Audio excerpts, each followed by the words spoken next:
Hello and welcome to John's Rants. We're going to do a rant today on a couple of issues regarding some forms.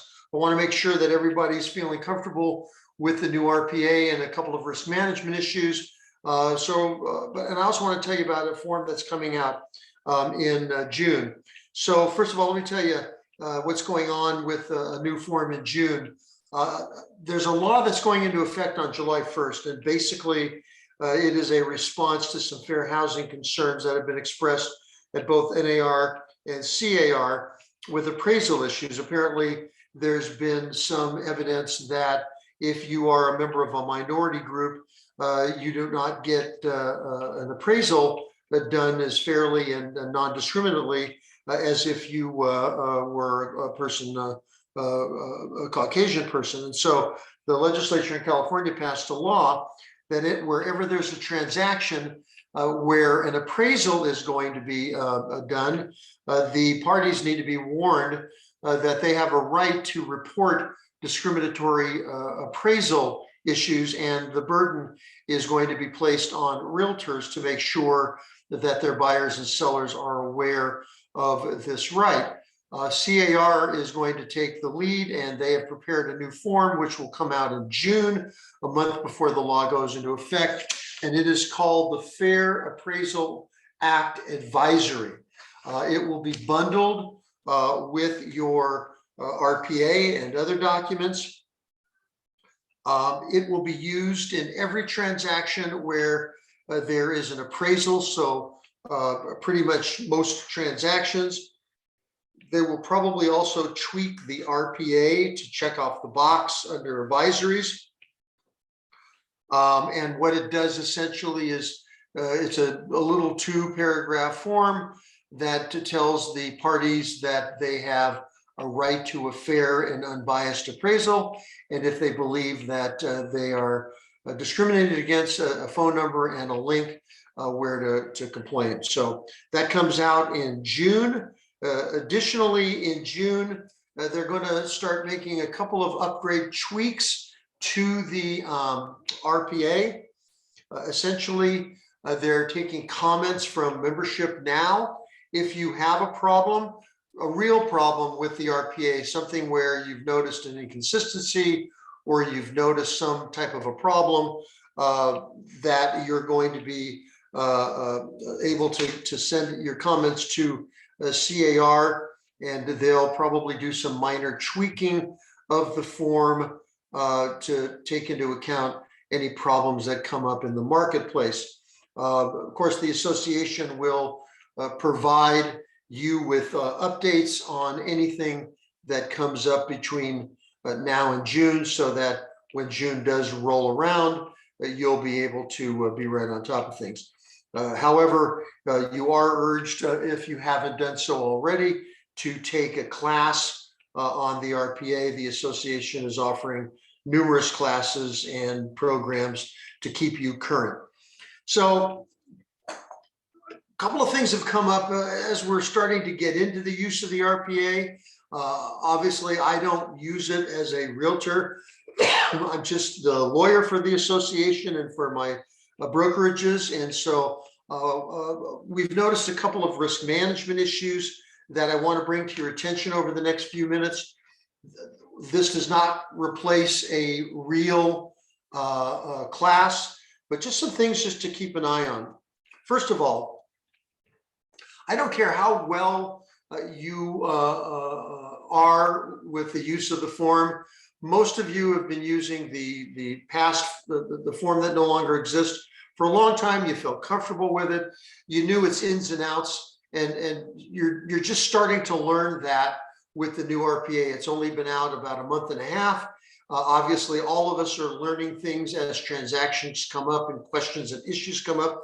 I've taught the class a number of times, as have others, and I have a list of a number of the questions that we've been getting, and they're in the hundreds. And so slow down. Make sure you understand that this contract is significantly different than the old one. It's been changed dozens and dozens of times. It's longer. There's a grid that summarizes things, and so take your time, and until you're comfortable, slow down a little bit. Again, there have been massive changes. Not only that, but there are 60 forms referenced in the contract. Additionally, there are about 20 or 30 forms that you could use with the contract, but they're not referenced in the contract. So until you get a full flavor of how to use all that, you're opening yourself up to some mistakes, potentially some risk. And so to manage it, slow things down a little bit as you get to learn the forms, as you attend these classes, as we push out information. Hopefully you'll feel more comfortable. A couple of specific issues. There are some real-time sensitive issues in this contract. As you know, in the grid, they've added some places where if the seller doesn't provide things in a timely fashion, the buyer is not going to be held to the 17 days, but they're going to be given 5 days minimum to go over documents and to respond in whatever manner it is determined is in this buyer's best interest. So there's some really short time periods. For example, if you get a revised preliminary title report, or you get some seller documents that are late, you're only going to have 5 days to review them, decide how you want to respond, decide whether or not you need to talk to another expert, maybe a lawyer, an accountant, something like that. And you only have 5 days to do that if documents come in late. So just keep track of that. Make sure that you're prepared for it. Be proactive, and if documents aren't coming in a timely fashion, by talking to the listing agent. There are a lot of contract issues that are found in the contingencies as well. For example, the section on square footage talks about the fact that square footage is not a loan issue or an appraisal issue. It is an inspection of property issue. So if your square footage determination in the appraisal comes back and is significantly different than what you were told, that is an issue dealing with the contingency for the inspection of the property, and not for appraisal and or loan issues, although certainly it would impact those issues. Additionally, issues regarding obtaining fire and other forms of insurance are issues that do not necessarily relate to the loan or the appraisal, but relate to the inspection of the property. So be very careful about that. If you're going to do an analysis of the property and you remove contingencies because all the repairs are done the way you like them and all of those kinds of things, be mindful of the fact that you also have some contract issues with insurance, square footage, and some other things that you need to also be careful of. Be mindful of the change to the increased deposit issue.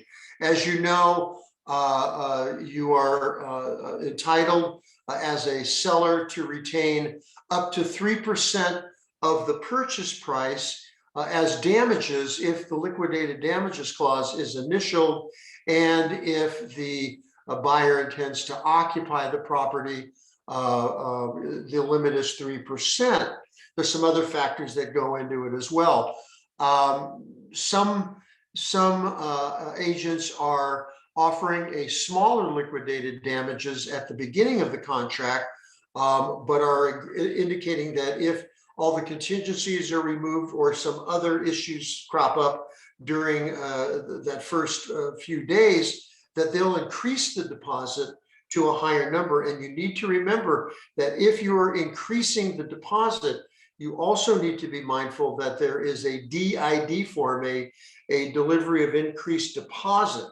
And that is got to be filed with the money that is being sent to escrow as part of the increased deposit.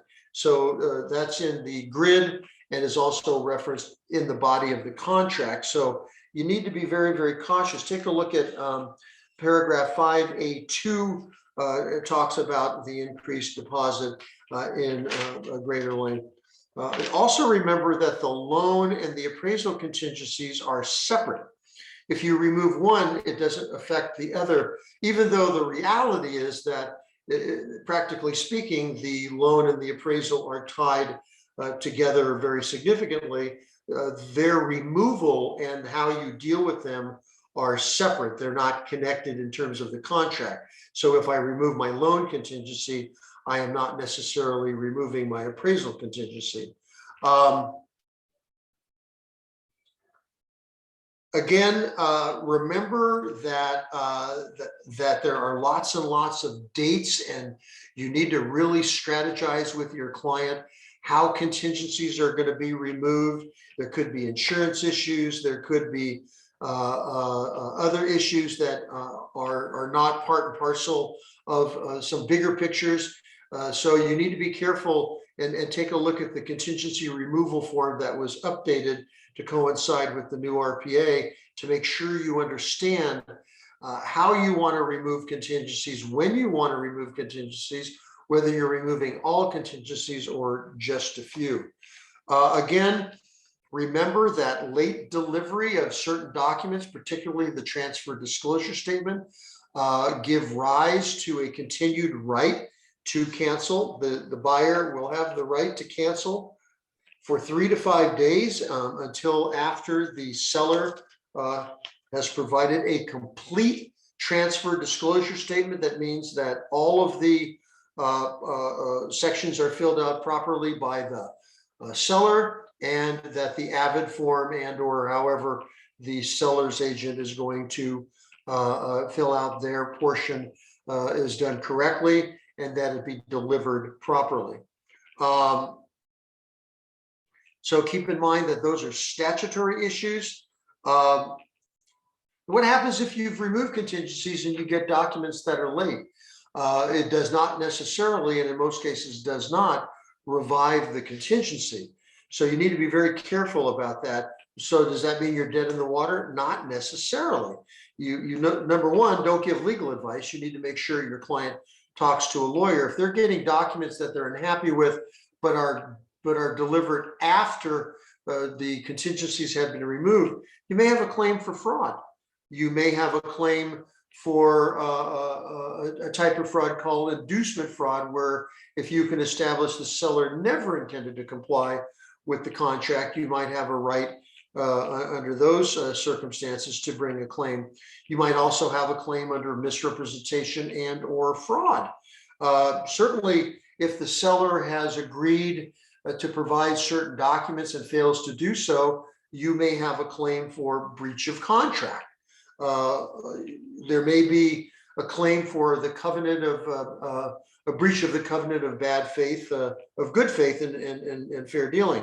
And there's a thing that lawyers use periodically called anticipatory repudiation, where you can establish that by the conduct of the seller, they're repudiating the contract and are not going to perform in accordance with it. A couple of other minor issues, not minor issues, but issues that you might find of concern. They've redone the delivery of documents provision and delivery period, and they now provide that delivery can be done through links like Dropbox. You may not want to do that, so you need to decide up front if you're going to accept alternatives to actual delivery of documents through Dropbox and things of that nature. So again, in reiterating, there are a lot of traps in this contract. You've got increased deposit issues, loan and appraisal issues, investigation issues relating to the property, not just the physical property, but also issues relating to the transaction. You've got issues of time sensitivity, particularly if reports come in after contingencies have been removed. You've got delivery of documents. For example, paragraph 14A talks about all the documents that the seller is supposed to deliver within that first 17 days. Issues regarding the leased or lien properties, issues regarding inspection reports, TDS, lead disclosure, home fire hardening disclosures, defensible space disclosures, FERPTA documentation, condo documentation, NHD statements and pamphlets, material fact issues, preliminary title reports, and issues of that nature. So a lot going on there. You've got to strategize regarding what happens if there are late disclosures, and then be aware that some of the forms that are being used with the contract limit your rights as well. For example, the TOPA form indicates that if the seller cannot deliver the property where required without a tenant, that the only thing that the buyer can do is to cancel, get their deposit back, and any very, very limited cost related to that. One other issue, and I'll close for the day, that under the SPQ, they've answered a long question that many people ask those of us that do risk management, and that is, okay, we had buyer number one, they did a bunch of inspections and they canceled. I've got all those reports. Do I have to provide those to the next buyer that comes along? And the answer is absolutely yes. If you take a look at the revised SPQ that came out in December, it is quite clear now that you must provide those documents as well as any other required disclosure documents. So again, a lot going on. There's going to be lots of programs that the association is going to offer. I would be remiss if I didn't advise you that you do need to keep an eye on the association's calendar. There's all kinds of classes coming up, and I would take more than one RPA class. If all you've taken is a class on the changes, you might want to consider taking a more robust version of the class from CAR or through the association. Keep your eyes peeled on the calendar. So that's it for me today. This is John Giardelli signing out on John's Rants. You guys have a good and safe week. Thank you very much.